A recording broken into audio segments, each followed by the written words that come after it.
தங்கம் விற்கிற விலையில தங்கம் வாங்குற மாதிரியா இருக்கு அப்படிங்கிற கவலை எல்லாருக்குமே இருக்கு. அப்போ இதுக்கு என்னதான் வழி அப்படின்னு ஒரு கேள்வி வரும். அது குறிப்பாக பெண்களுக்கு நம்ம விதவிதமாக நகைகளை அணிஞ்சுக்கணுமே, என்னப்பா இப்படி தங்கம் விற்குதே அப்படின்னு.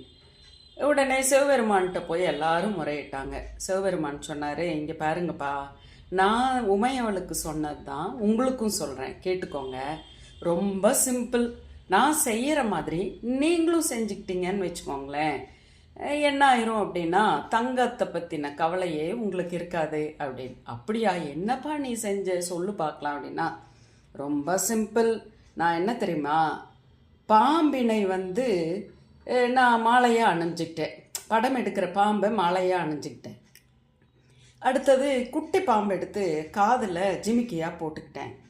அது போக ஆமையனுடைய ஓட்டினையும் பன்றியினுடைய பல்லையும் நான் அணிகலனாக அணிஞ்சுக்கிட்டேன். அப்படி அணிஞ்சதில் நான் இன்னமும் அழகாக தெரிகிறேன்.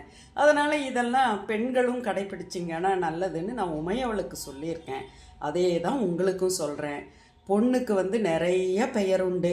பொன், நாடகம், இரண்யன், கனகம், ஆரி, அழுத்தம், அறுத்தம், சாம்பூந்தம், கிழிச்சிறை, சங்கநிதி, சொர்ணம், காங்கேயம் என்று பல பெயர்கள் உண்டு. எத்தனை பெயர்கள் இருந்தாலும் உங்களுடைய அழகு எப்போ தெரியுமா மின்னும்?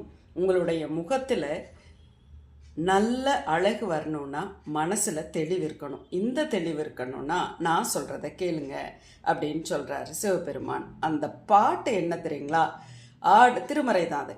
ஆடரவத்தழகாமை அணிகேளர் கொம்பார்த்த தோடரவத் தொருகாதன் துணைமலர் நற்சேவடிக்கே பாடரவத் திசை பயின்று பணிந்தெழுவார் தம்மனத்தில் கோடரவம் தீர்க்கும் அவன் கோளிலியம் பெருமானே அப்படின்னு. ஆக நம்ம சிவபெருமான் சொன்னதை ஏற்றுக்குவோமா?